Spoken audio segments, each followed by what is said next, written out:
Hello vinyl community, it's Berkshire Mike. Today I'm doing a contest entry for Lloyd Boon. Lloyd is celebrating 1 year back in the VC. He's back in the VC because he got hacked, and he had quite a few channels and 250 odd videos, and they've all deleted or had to be deleted, and he's back. He's been doing it for a year and he's celebrating his 1 year in the VC, back in the VC, and he also is trying to get subscribers. He's on 215, 16 or something, and he wants to be by 250 by the end of June if he can. And this contest is a promotion. So get over, check out Lloyd Boon. There'll be a link below in the description for his channel, and he's a great bloke. And in case you're wondering why I'm wearing a hat, Lloyd Boon always wears a hat. I like a hat. I love that when you see the old videos of the old films and from the 40s and that, and they've all got hats on and big coats. It's great. And I started wearing a fedora when Paul Simon started wearing one in the Sandinista era clash. I don't wear it often, especially in the summer, but I do like a hat, and I'm comfortable wearing a hat. Most people seem to wear hats when they're bald, and I'm not bald, but I love a hat. And in honour of Lloyd, I'm wearing a hat today. Probably never see he's wearing a hat again. But what do you have to do for the contest? Well, if you win it, you get, and it runs till the end of June, you win a $60 Australian gift card from Amazon, which is around about 30 English pounds, British pounds, and don't know how many American dollars. But you have to show two albums by two artists who aren't very much loved in the VC. So I'll start. This lovely woman, Marianne Faithfull. This is an excellent album. This is called Broken English. I've only got like 7 of her albums in total. She started out in the 60s as a folk singer, and she was a bit of a muse for various members of the Rolling Stones, and she seemed to be going out with a different Rolling Stone every time you saw a press release, whatever, or you saw, but beautiful woman. And one of my favourite videos, Girl on a Motorbike, is featuring Marianne Faithfull, and she's got black leather jumpsuit on it, on all the way through it, unless she's taking it off. And it is a fantastic, beautiful woman, which I've met. Glad I met her. And okay, she's old now, she's an old woman, but when she was in her prime, she was a match for any beauty, any gorgeous woman. Her voice has changed over the years, probably because of the smoking, and by the time this album comes out, she's got like a raspy voice, but still excellent. She comes over as a really strong, angry woman. Not much love. I don't think I've seen many people show Marianne Faithfull albums on the VC. So Marianne Faithfull deserves more love. And when she dies, it'll be a really sad day in my household. Marianne Faithfull, check her out. You don't know that stuff. Next is a band who's been going for about 30 years. And they've got a cult following, and they're fantastic. I've seen this band probably more than any other band in recent years, because I've been to see them that many times. I took my wife to see them, or rather my wife came with us to see them, and just thought they were the worst band she's ever seen. So there you go, horses for courses. She hates them. She kind of bear to listen to them. If I put my phone on in the car and these come on, I have to fast forward it because she cannot stand them. Maybe it's their acquired taste, I don't know. But British Sea Power changed the name now in the last year or two to just Sea Power, probably to try and get an international following, I don't know. But they had the best merchandise known to man. You could get everything, and it was all quirky. Mugs, they seem to bring them a new mug out every month, and I used to have a cupboard full of them, and I got rid of them all because I wasn't drinking out, using them to drink. They were just stored in the boxes that came in a cupboard. And it's great to have a collection of every band thing they've ever produced, but in the end of the day, it's pointless. So some people love that sort of stuff. I'm not bothered by it, so I got rid of them all. But British Sea Power need more love. I don't think I've seen a single other person show British Sea Power. And there might be a reason for that. There might be I might just be really mental, and I'm the only person that loves them. But my wife certainly doesn't. Maybe that's the reason nobody shows them. Maybe they're too much of an acquired taste. But they're excellent. So there you go. Two bands, or two artists who deserve more love in the VC, I think, in my point of view.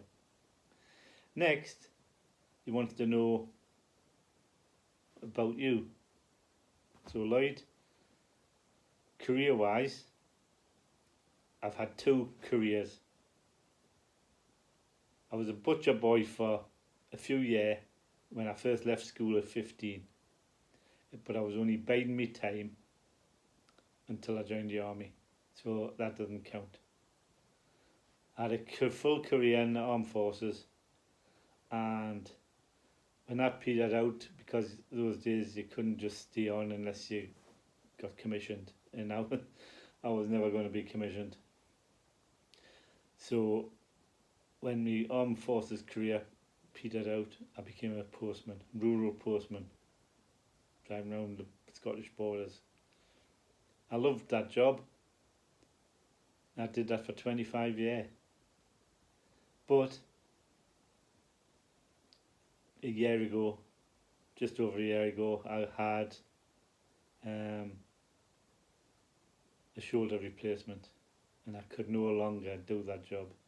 Couldn't carry the big parcels, couldn't carry a big heavy bag of mail on my shoulder. So I was sort of pensioned off from Royal Mail. And a man of my age, there's not many jobs around, and there's not many jobs in the Scottish borders anyway. It's a rural community, and I was lucky enough to get a job in a factory. But I'm not going to discuss the factory because it's not a career. It's just a wage until I retire, which is a while yet, but yeah. So I've had two careers, and I now will no longer do either of them. But I enjoyed myself, my careers, I loved them. One was more of a vocation, and one was a career. But I wouldn't swap a single moment of my careers. All been excellent. So there you go. Now, and he also wants to know what your favourite foods are. Well, I love lasagna, and I love Guinness. I can no longer drink Guinness because I'm a celiac. Round about 10 years ago, I was diagnosed with celiac disease, and that's an aversion to gluten, and it's not just a fad. I mean, it literally makes you sick as a dog. So ruins the gut lining of your stomach and everything. So it's a problem eating out, because even if someone offers a gluten-free menu, it's a very tiny amount of the complete menu. It's normally rice or something, and there's also cross-contamination problems. Because even if they say they've got gluten-free bread, when they make you a sandwich or whatever, you know, how do you know it's not getting cut on the same cutting board with the same knives that they've just cut the bread rolls with and everything? So there's always a risk you're going to get ill. And luckily, gluten-free now is a fad for dietary reasons. You know, people are like slimming with it or whatever. So there's more available. 10 years ago, I mean, you couldn't get gluten-free for love nor money. And even when you could, it cost an arm and a leg. And it's still the same. You know, it costs you twice as much for a gluten-free cake than it does for a normal cake. And they're not half as nice. But it's not the proprietor's fault that I've got celiac disease, so I can't hold it against anybody. But it'd be easier if I was like a vegan, because that's self-inflicted.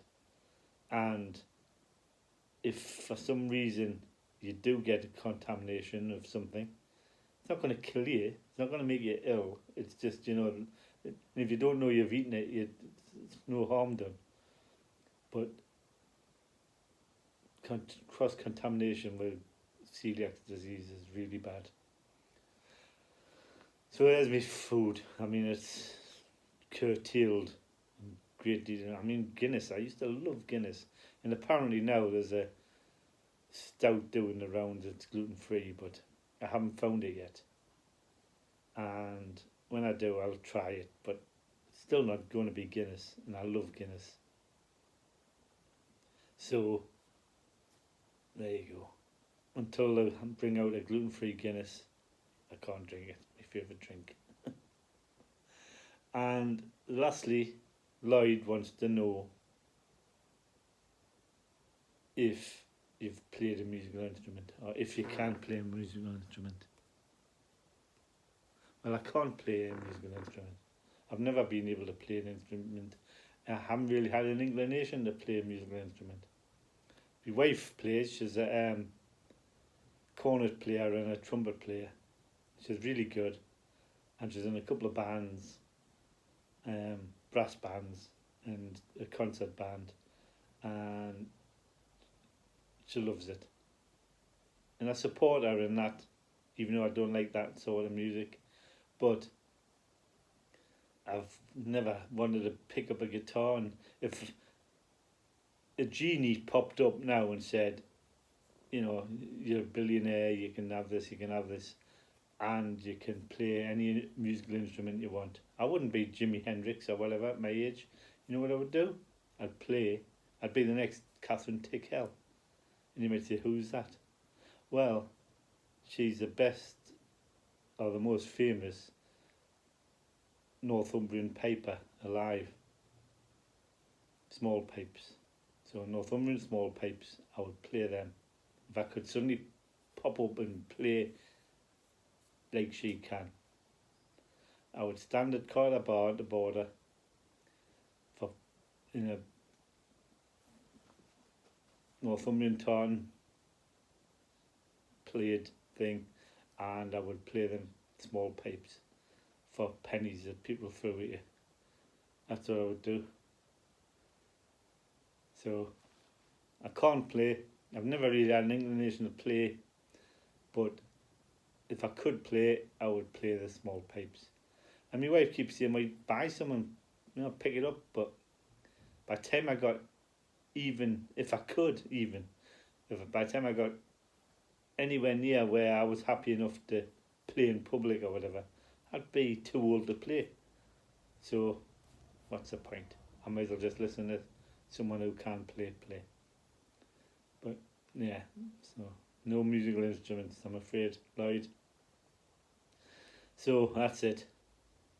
Get over to Lloyd's channel, subscribe, enter this contest, make a video, tell me I've made a video, and do what I've just done. Show 2 albums by two artists who don't get enough love in the VC. Tell them what you do as a career. Tell them your favourite foods and whether you can play an instrument or not. Thanks for watching.